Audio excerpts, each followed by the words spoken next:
Okay, so Ryan, and I don't want to butcher your name. How do you pronounce it? Is it JD?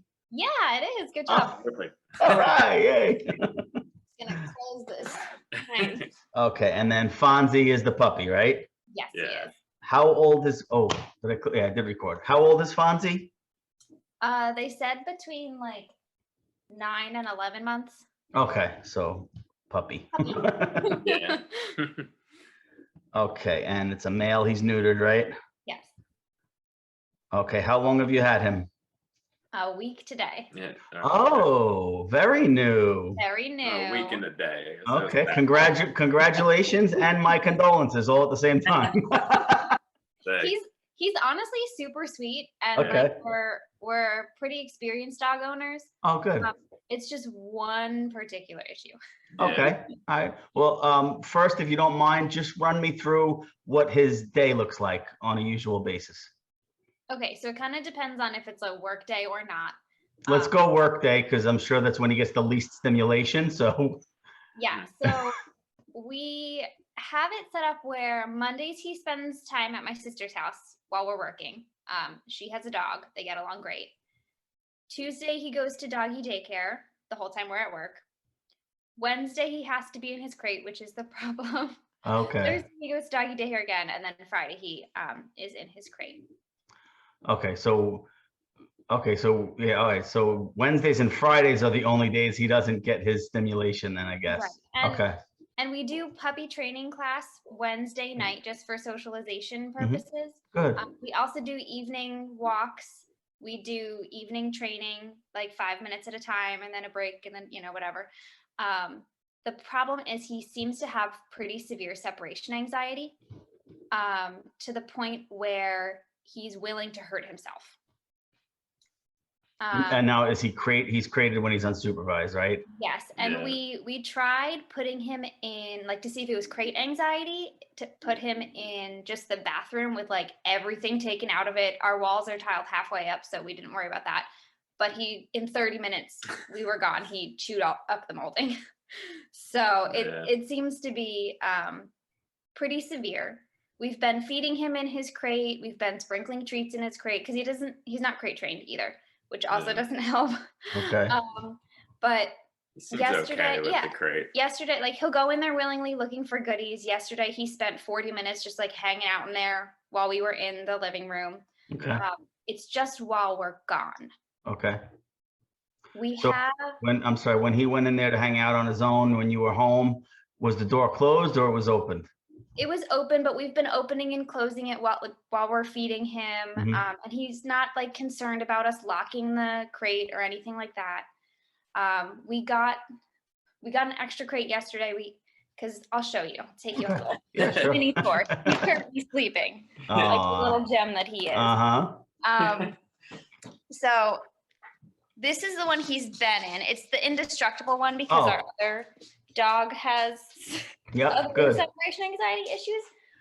But for her, we found out that she has an easier time when she's in a cargo crate. Like, she won't hurt herself in that. So we got that too, and we're not sure which one you think would be better. For Fonzie. Yeah. All right. So which crate was he in? So he willingly went in the indestructible crate. That's the one that, like, we just got the cargo one yesterday because Friday we came home and the bed that was in there. Okay, I'm gonna backtrack a little bit. That's okay. So, the first time we put him in his crate, he peed in his crate and like laid in it, and we weren't sure if that was just like I don't know, like housebreaking kind of issue. Puppy bladder issue. Right. So we took out the crate mat that was in there. We put in his bed because we know they don't like to pee where they sleep. Friday we came home, the bed was destroyed whole. It was kind of bloody, I think, just from him like chewing on it and the fabric. He didn't eat anything, thank God, but shredded it. Every time I come home, he's laying down happily. He doesn't scream when he sees me or cry, just laying there wagging his tail, and then I'll let him out and he's fine. Right. But like, even if we put him in his crate for 5 minutes and walk away, he's drooling and crying, and He'll usually settle down after like maybe 12 minutes, but then Oh, that's good. Okay. Yeah, he's got a lot of potential, and he's really smart, and he's really trainable. It's just this one issue. Yeah. Okay. So my mindset with crate training, especially with separation anxiety dogs, I always go indestructible, because the worst thing that'll likely happen, well, I shouldn't say likely, the worst thing that could happen is he could chip a tooth, which is the alternative to busting out of an airline crate, and then he has free roam to do God knows what and get himself into God knows what trouble. Or the wire crates, where I've seen dogs try to bite their way out of there and they actually get stabbed by the wires. Busted through. Yeah, our other dog crate. got to the point where she was breaking bars That's off why we of it. got She the hasn't induction. eaten anything. We got the bigger one because of that. Yeah, so I mean, it is only a week in, that's the silver lining, right? I mean, you still have a couple of months to really see how he settles in or how destructive he can get. It could go either way. We figured we just didn't want it to like become a habit. Yeah. So here, the one thing, especially when we adopt or inherit dogs with separation anxiety, right? It's nothing we did, right? But there's some things we can do to try to mitigate the anxiety. I could tell you a lot of dogs that were properly crate trained, meaning they were introduced to the crate properly and fed in there and stuff like that. They do well from a crate training standpoint, but the crate wasn't utilized properly. And that's where the separation anxiety develops. And what I mean by that is a lot of times they do the whole introduction perfect, and, they do it slow and positive association, but the only time they use the crate is when they leave. So there's an automatic association with separation, from their humans. So the hard part is, especially, most of us work, so we can't be with our dogs all day. It's going to sound kind of counterintuitive, but you might want to take away some of his play days and start crating him when you're home. Let's say he's at those 3 days. We work Monday through Friday for 8 hours. Okay. So those 3 days are days where we wouldn't be home anyway. Okay. So is there anyone that could come home for like a lunch break or something, or? No, he works an hour away and I'm a teacher. All right, that's fine. No, but hey, it is what it is. Okay, so then, so forget about those days. Keep with that schedule, because it's especially for socialization and stimulation. So you leave those alone. So what you're going to need to do is to start utilizing the crate when you're home, not just for eating. Keep doing all the stuff you're doing, but so the crate is in that other room. Is that like an open floor plan type of thing? Yeah, that's our living room, and that's where he was yesterday with the door open. He just kind of walked in and laid down in it for. Okay, so yeah, do you guys watch any TV or nosh on some food in that room? Yeah. Okay, that's a good time to put him in the crate, right? And it's just as matter of fact as possible. You do it the same way as if you were leaving, but you close the door, you sit down and eat. He may whine a little bit, he may not. I don't know. The main thing is that you cannot let him out until he settles. So whether he's whining or just a little antsy, you cannot let him out. You have to wait till he settles. Again, that's just to kind of minimize some of the anxiety, but also shift the association with the crate, that it's not just when you leave, it's not just at night when you go to bed, it's just part of his life, right? Does that eradicate anxiety? No, it's just one little thing we can do. So to try to confuse him like, oh, this is just the crate. It's not mommy and daddy are always leaving, right? Yeah. Blankets, I don't even know what the number is. I would say my dogs, they probably don't get, actually, I don't remember the last time I put a dog bed in a crate of one of my dogs. I couldn't tell. It might be 20 years. 20 years ago was probably the last time I did it, because dog beds are freaking expensive. I was pulling out, and I would get the Posturepedic because I'm like, oh, it'll be comfortable. A few of those, I'm like, shit, that's a car payment. My go-to with adult dogs with anxiety or puppies is I go to Walmart. They have these fleece blankets. They're like $3. There's no stuffing in them. There's very little stitching. They wash easy. They absorb urine. So if he destroys them or pees on them, he'll be a little drier, as if, as opposed to him peeing on a bed and then all that gets soaked up in there. And if he chews it or ingests it, it passes right through his digestive tract. You'll literally see it in his poop, right? So the risks with that are minimal. It's cheap and it washes easy. So those, and whether you have a local Walmart or find them online somewhere, you can probably go on Walmart's website. I say Walmart because that's what I found around here. That's the least expensive. Years ago, I've gone to craft stores or like fabric shops, and they have the big reels of fleece that don't even have any stitching. So you could also do that and just bring home, some yards of fleece and just cut it yourself. So that's probably a safe option for bedding. Again, it's easier to clean too if he does soil. So, and how much does he weigh?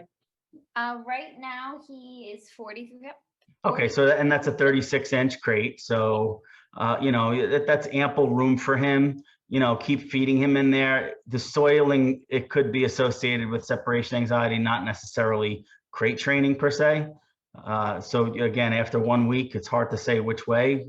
We just kind of keep plugging away, do what you're doing. Just start utilizing the crate, which is, again, sounds counterintuitive. You have to use the crate more, not less. And again, once that anxiety reduces, that's when we let him out. And we don't praise him. We don't have to talk to him, nothing. Just let him out as matter of fact as possible, right? So he's going to learn that, because previously his overstimulated state of mind might have gotten him out of the crate in his mind. Once he starts relaxing, he'll start understanding that, number one, his anxiety and behavior doesn't work, especially because he can't get out of that, which is beautiful. It's worse when they work at it and ultimately get out of a crate. It just doesn't support anxiety. It actually teaches them persistence. Yeah. So the gorilla case, again, the worst cases might be a chipped tooth or something, but it's better than the other risks associated with other crates. Yeah. So I would definitely start utilizing the crate in that capacity when you're home, matter of fact. And, you still have to toss treats in there randomly just for the hell of it. You don't have to say anything. You could just walk by, toss a treat in, let him go in and get it. He went in on his own, which is awesome, right? So I don't think it's the crate. I think it's just separation. Yeah. Like he'll whine if one of us goes upstairs and he can't follow us upstairs. Yeah. It's funny. It's only been a week, but he was doing that after a day. He just kind of latched onto us. Right.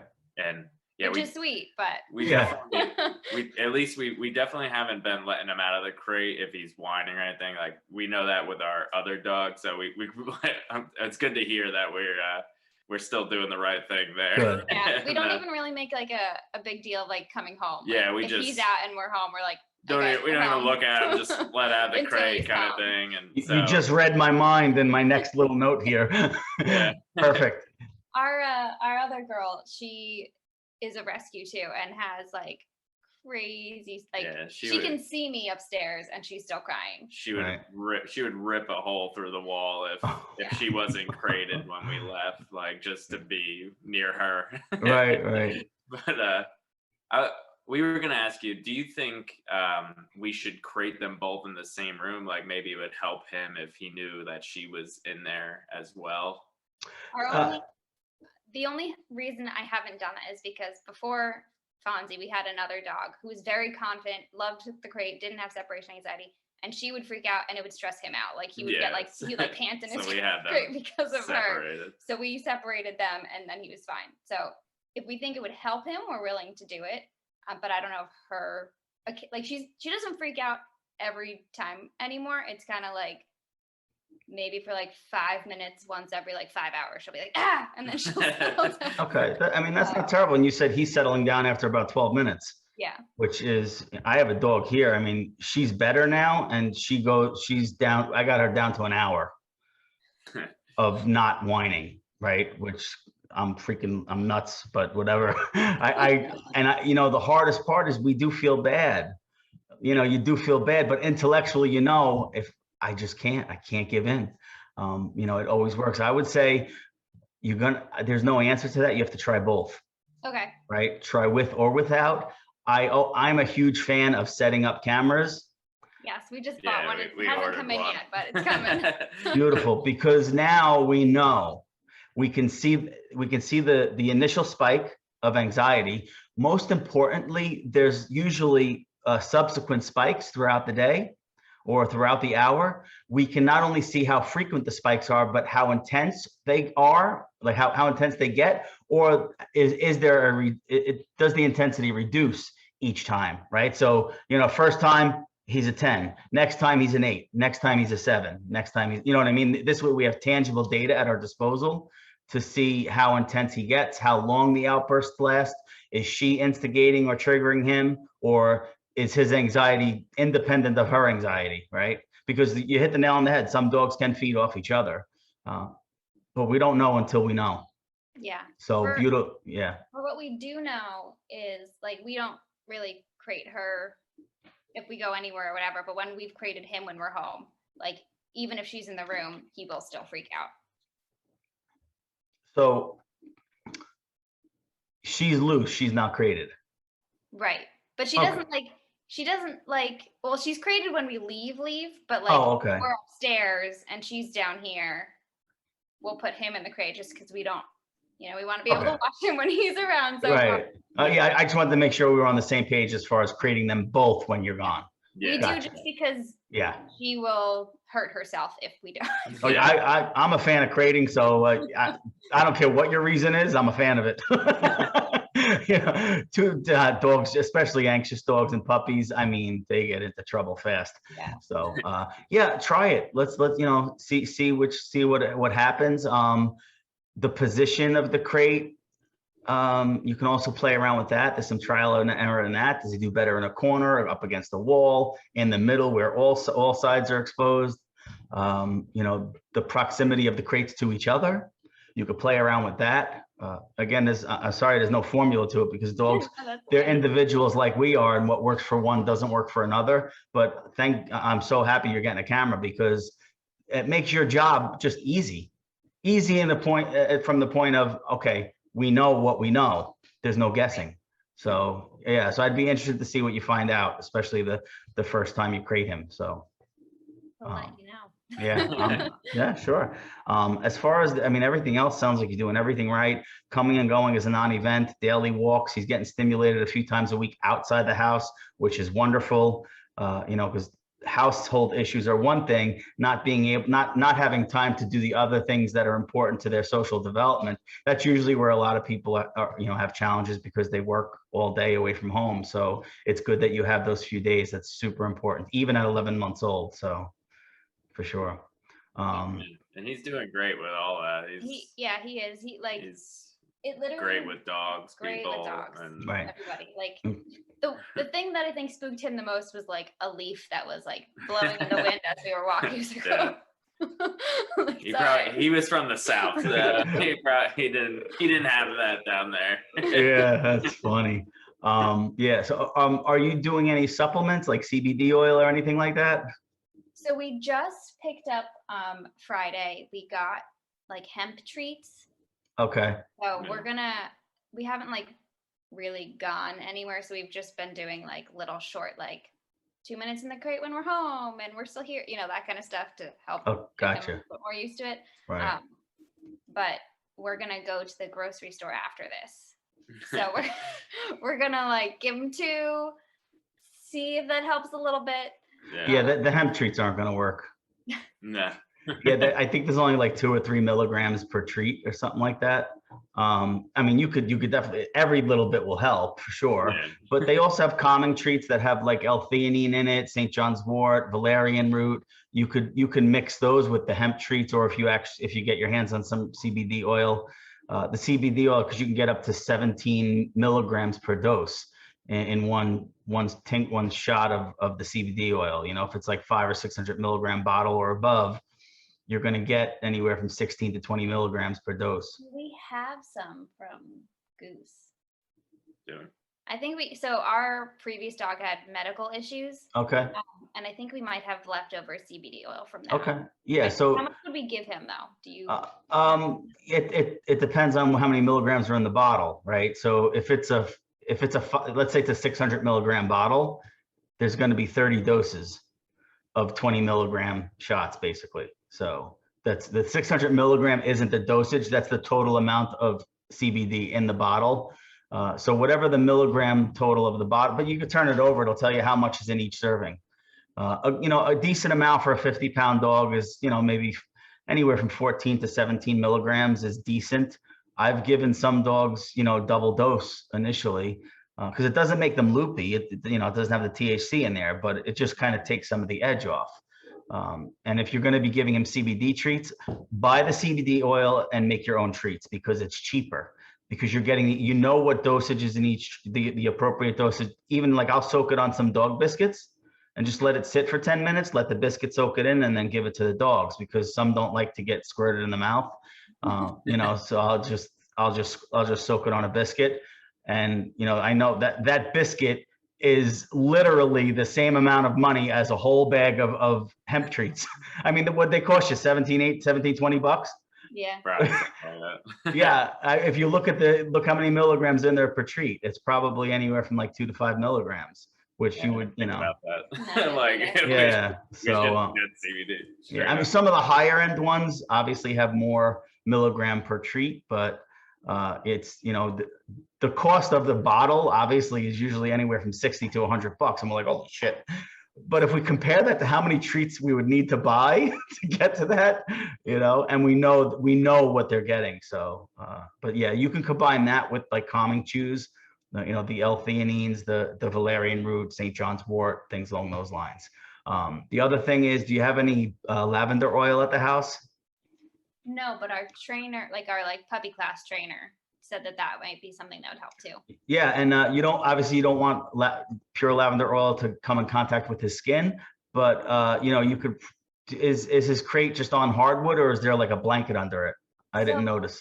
There's this is why we have the bed in there, is because it has like metal slats across it, but then underneath that there's like a tray, so we could spray it on like the tray. Okay, yeah, so you could just put a couple of drops on the tray, and then it'll emanate through. So yeah, and again, do any one of these things always work? No, sometimes all of them together will help reduce the anxiety. And again, it's only been a week, so do you know how long he was in the foster home? He actually wasn't in a foster home. So from his records, he was picked up by animal control with 3 other dogs, and it said no return to owner. It didn't say owner surrender or found as a stray. And then he was in the kill shelter for 2 months, and then the rescue picked him up and put him in a kennel for a month and a half. Yeah, he was in North Carolina. He was never in a foster place, and I think that's kind of why, because he's never really been alone, because he's always been by whoever was with him or the other puppies, or all the dogs at the shelter and all the dogs, so it makes sense. Your home is literally the first home he's likely ever stepped foot in. Think so. Yeah. Stairs were very confusing. Yeah. It's just like 2. Where are you guys located? So we're in Hamilton, New Jersey. Oh, okay, South Jersey. Okay, gotcha. Yeah, so I mean, I would start there if you're going to obviously do the things we talked about. Definitely start the hemp right away. It's not going to hurt him. Check the dosage. The other problem too is when you're using hemp or CBD treats, we have to oftentimes give them a lot of the treats to get enough of the CBD in them. But then if we give them too many treats, it could impact them digestively. So because, it's like a new treat technically. So depending on how sensitive he is digestive wise with the CBD, we could just, again, make our own treats with whatever treats you normally give him, or just put it right on his food. If he's a dog that accepts it, you could squirt it right in his mouth, so whatever you got to do to get it in there, the lavender oil and all the stuff that you're currently doing, you're definitely on the right track. Cool. Yeah. Awesome. Thank you so much. This is thank you. Do you guys have any other questions or anything? And I don't think so. That was really our only concern. He's a stereotypical 9 to 11-month-old puppy where he'll push boundaries, but we've had rescue dogs before. Yeah. He listens immediately when we tell him not to do something. He's already realized that he can't take one of the toys that our other dog only plays with one toy. and he wants it. He wants it, but we were like working on getting him to not take it. So like I'll see him like see it and be like, no, I can't have it. You He's can see super the gears, trainable and the like gears turning there. everything else we can really handle. It's just Right. that separation anxiety because we do have to go to work and we do have to put him in Yeah. the crate, unfortunately, 2 days. Yep. Yeah. And, again, with the gorilla cage, I mean, just, yeah, is it going to completely help your peace of mind? No, because in the back of your head, you're going to be at work. I wonder if he's okay. We know he's safe Yeah. in there. So that's the main thing, because I mean, that alone, because a lot, as you know, a lot of the separation anxiety, it impacts us too, because we feel bad, right? Like I mentioned. So if you're like wherever you are at work, there's a little part of you at home. What the hell's he doing? How is he? Right. Yeah. With the gorilla cage, that's half the battle is trying to sell people on that. Oh my God, it looks like a prison. I'm like, okay, well, you could put him in that prison or your walls are going to look like Swiss cheese. Yeah, our other girl, like she, at one point I was having like a garage sale with my mom and she was inside with 2 other dogs who she loved and like ripped out their garbage disposal. And like, I'm like, yeah, I don't care about the crate. If it's not gonna like, if she's not gonna come like with bloody paws and a mouth, I am fine with a crate. She's the sweetest dog She's ever so too. sweet. It's Right. everyone Aw. She gets like She just- insane. Yeah. But she's gotten so much better from Good. She's from just when we getting first old got her. now, Yeah. so she's Aw, settling it's- down a little. Sucks when they get old, I know. partially deaf, so she doesn't even know when we're gone. So okay. Yeah. Right. Cool. Well, you guys have my cell phone, so like if anything pops up, if it's a quickie, shoot me a text.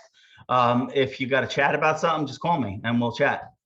Thank you so Alright, much. thank This you. has been so awesome. No problem. Thank you guys for adopting, and thank you for already doing a lot of the right things. That's awesome. Thank you. Have a All good right. You as well, guys. Bye. Sure.